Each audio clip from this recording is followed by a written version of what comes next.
Let's give this a shot.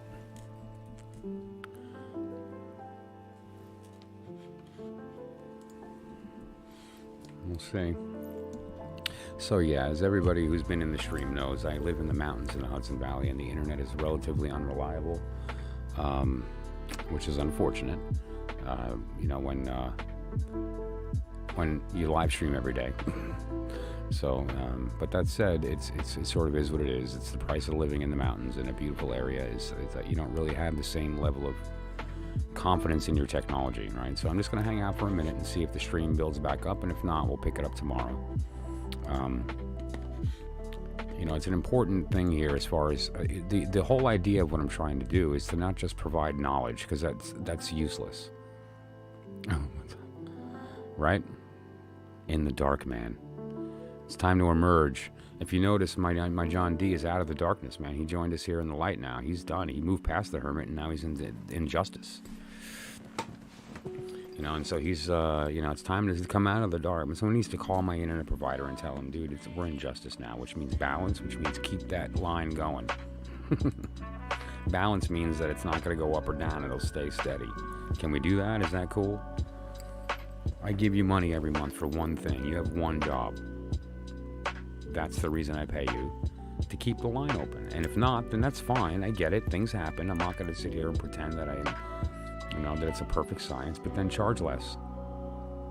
Don't charge me for months of service when, you know, my internet goes down 3-4 times a stream. Brianna, hello. Brianna, incidentally, 377. What made you choose that number? I'm curious. What word were you using? Because I have a gematria calculator that I put together here, and we could you know, have some fun with that sometime. I plan on having fun with this on the stream when we get to the point where we start doing like names and stuff, doing divine words, doing you know, other forms of gematria where you know, theosophical reduction, doing things like you know, finding correspondences and so on. But I'm curious why you chose 377.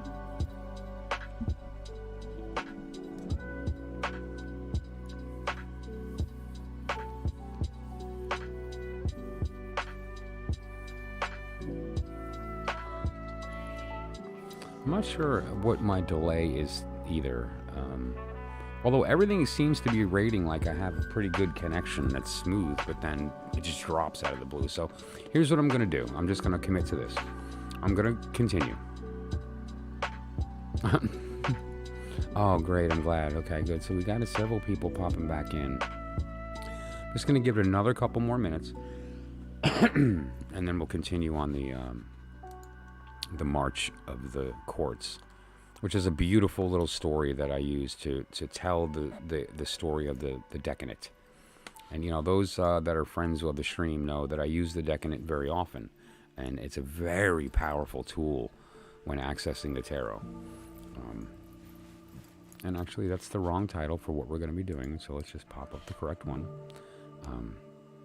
But that said, the idea of the decadent comes down to this concept of, and while the stream is building up, I'm just going to show this. The concept of looking at where you are coming from in your life, right? Which again, this is based on my birthday, the reading that I'm going to be showing today. And so first of all, what we're going to do is look at the period of time that we're referencing here. All right, so let's go over to the reading here and show you guys directly what I'm talking about. There's a number of different quartz here that you're going to see. We have the Queen of Swords, the Page of Cups, the Knight of Cups, the the King of Wand, and the Queen of Pentacle. You've got these three majors on the bottom there that are smaller. And then we have these three deacons, right? We have the Ten of Wand, we have the Two of Pentacle, and we have the Three of Pentacle. And then finally, the Knight of Sword on the other end. And so what is all this? Where do these all come from? And let's take a look at that. We start in the middle, and then we draw out on the date in question, which we're talking about this period of time right here. And so we're just going to draw right there. And now, but I'm also going to go out to here and there. We're going to talk about why that is in a second.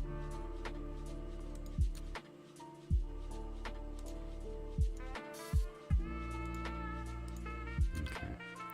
And then we're going to continue this all the way out until we get to the Prince of Cups. And actually, let's even go a little bit further right into here. There we go. Okay. So this is going to tell the full story of what we're actually talking about here. Everything that's in this period of time covers the what we're referring to. The first thing, let me change to red here, is the princess. The princess covers the entire season. Okay.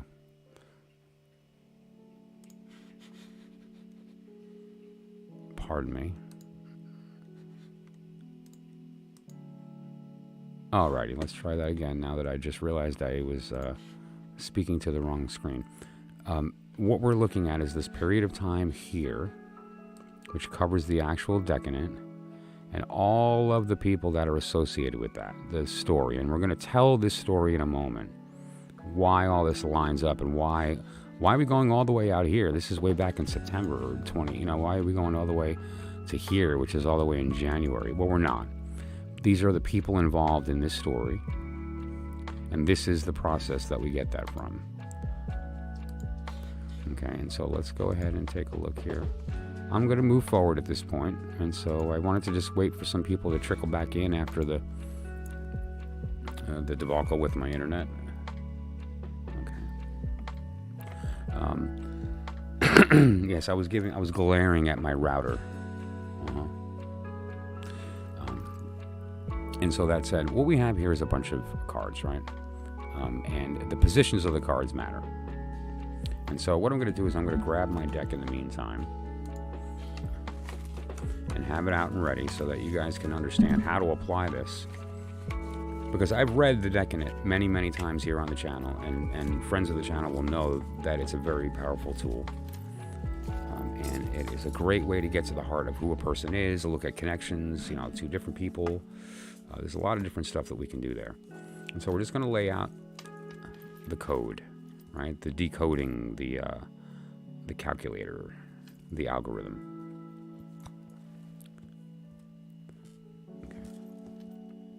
So that we have access to the rules when we get to that point. Notice there's 4 cards on top, 4 cards on the bottom. And if we would imagine this is where we would start, which is the normal tarot with the higher world with the swap because of the vortex.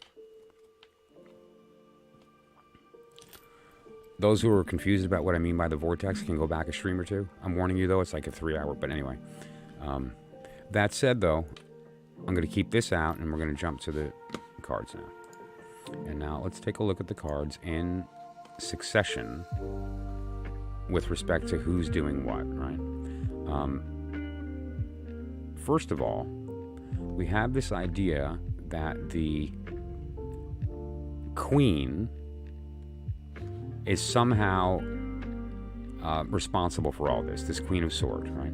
And the Queen of Swords is just kind of here because she's the person that started this whole story, and I'm going to tell you that in the end. We're going to figure out who she is in this whole story at the end of the story. So in the beginning, there was a... I'm wondering what the best way to do this is, because I don't want to forget the cards. So essentially we have the Prince of Cups.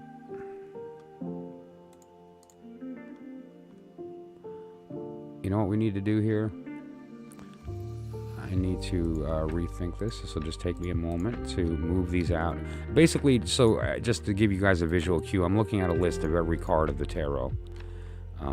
And just a big list, and I have to click them on and off visibility, right? And that's not going to be effective for this story being told smoothly.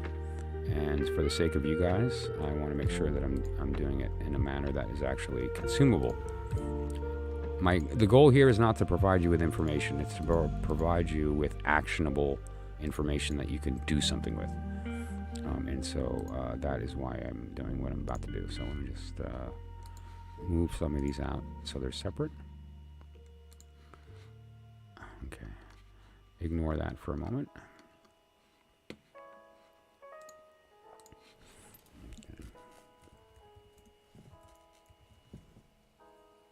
Sorry. I was prepared, I promise. I promise. I was prepared.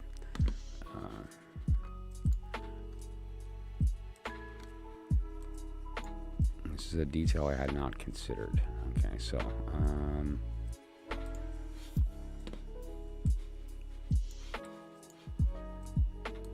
so sorry for this.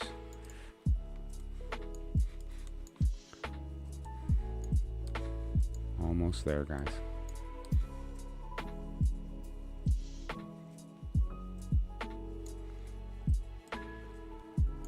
Okay. See how clunky this software is? There's no way to actually align stuff easily, and it's very frustrating to line things up, which is kind of important.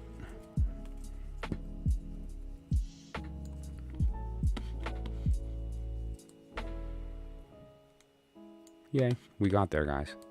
Okay, so for everybody that was patient, I appreciate it. And for everybody that was like, oh, I still love you. All right, so here we go. So essentially now I can tell this story a little bit better. So let's just cut everything off and we'll start in the beginning. Okay, so once upon a time, a princess emerged. From where? From how? Nobody knows. She was just there one day, kind of minding her own business. And suddenly there was this knight, and he was walking around, and he was just doing his own thing. And he's like, hey, what's up? I'm just kind of riding along. Oh, hey, you're kind of cute. I think I like you. She's like, yeah, you're kind of cute too. I kind of like you too. I don't know, maybe we can get along. He's like, really? Cool, well, that would be nice. She's like, yeah, but you know what? You have to win my love. Win your love? Proud to do it. I don't know if you noticed, but I'm going to be king one day. Oh, really? What are you now? Well, I'm only a prince, but I'm going to be king one day. Oh, that's good. Prince. Ooh, he's cute. I can't wait to tell my friends. Let's see if he can win. Okay, well, you have to do battle first.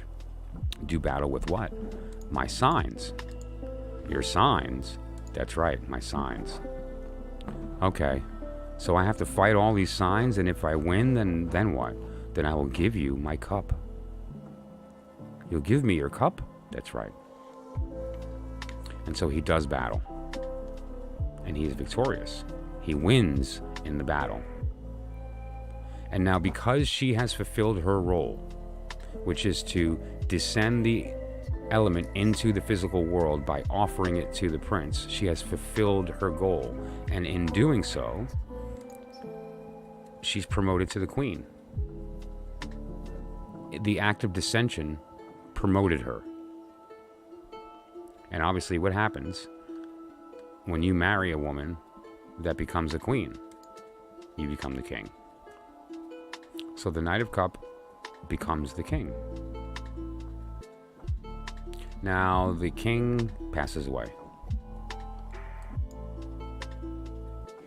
The princess is mourning the death of her husband, and she seeks the advice of her advisors, the deacons. And one at a time, the deacons appear and give her advice. Each one has a slightly different way that they approach their advice with her, but each one advises her on what they think is the best manner that they can go forth and her to grow through this period and to be a successful ruler. And most importantly, to have the correct way of thinking and the correct body, that her son, when he's born, will take on these qualities. Because what happened is the knight won her. The Princess of Cup was won by the Knight of Cup, and they consummated it. And in that marriage, they evolved. They were promoted. But now that he's gone and she's alone, she's also pregnant. And so these advisors help her to get through that progress. And then she gives birth to her son, the new prince. The new prince has a target for his attention, the target of his will. and that is the next princess. The next princess is going to be the queen, who, through the act of ascension, is demoted to the princess. And that'll be coming up in the near future. So this is the story as it stands. Who's that Queen of Sword? That Queen of Sword was the one that gave birth to the Knight of Cup. The Knight of Cup is the son of the Queen of Sword that courted the page and gave birth to this whole story. Okay. So that's the gist of the March of the Courts. And now this is specific to the period of time, like I spoke. Let me find my camera, and then we need to go here. Okay, good. So here is the Queen of Sword, who emerges, gives birth to the Prince of Cup. The Prince of Cup notices the Princess of Cup. He wins by defeating each one of her signs. Okay, first he defeats justice. Then he defeats death. Then he defeats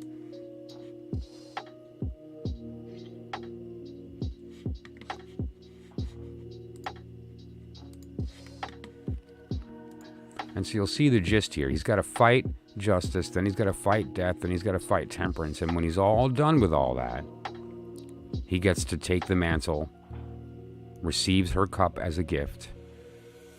Due to the fact that she descended, she's promoted to queen. Okay, and now what we have here is that he wins, so she gets promoted to queen, and through marriage he takes on the kingship. The knight in the Thoth is called the knight. The king is the knight. Because the knight is always in a stage of becoming king, and the prince thinks he's king. That's the difference. The prince is never going to be king. The knight becomes the king, and so that's why it's represented in the tarot as a knight. The fact of the matter is that knight, the king, dies, and when she dies, the new queen takes on advisors. Those advisors are the first deacon of the queen, the second, and the third. So these are her deacons. And I just want to be clear about that. This is the period of the queen, which overlaps with the period that I'm talking about. And these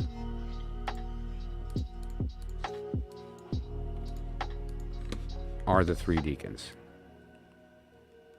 Okay? The 10 of Wand, the 2 of Disc, and the 3 of Disc. That's how those were derived. So it wasn't an arbitrary decision to pick those deacons on the bottom there. The 10 of Wand, the 2 of Pentacle, the 3 of Pentacle. Those were specifically chosen to be the deacons that are the advisors to the queen. The advisors to the queen are the 10 of Wand, the 2, and that why? Because if you look at the Queen of Disc on the bottom, these are her deacons. These are her advisors. And now what happens during this courtship is the idea that the son of the queen, who in this case is the, let me find him here in my list, the Knight of Sword, has taken on the qualities of these 3 deacons. He's not the normal Knight of Sword as usual. Instead, he is elevated because of them. Okay, so that's the story of the March. So as it stands, you can get it. You've already got some good stuff here that if you were just a standard tarot reader, you can kind of look at some things. Now that we understand who came from what. The queen gave birth to the Knight of Cup, who courted the Queen of Cup, or the Princess of Cup. He wins by going through all 3 of these periods, right? So the Knight of Cup, what is the Knight? Air. What is Cup? Emotion. The ability to communicate feelings. I want. He has to take that through justice.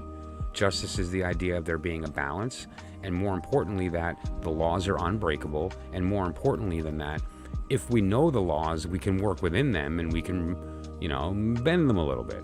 So it's, yes, the idea of justice is the fact that the laws of nature are unchanging, but it's also the lesson that once we know, we can rebalance the scale by adding what we want, taking away what we want.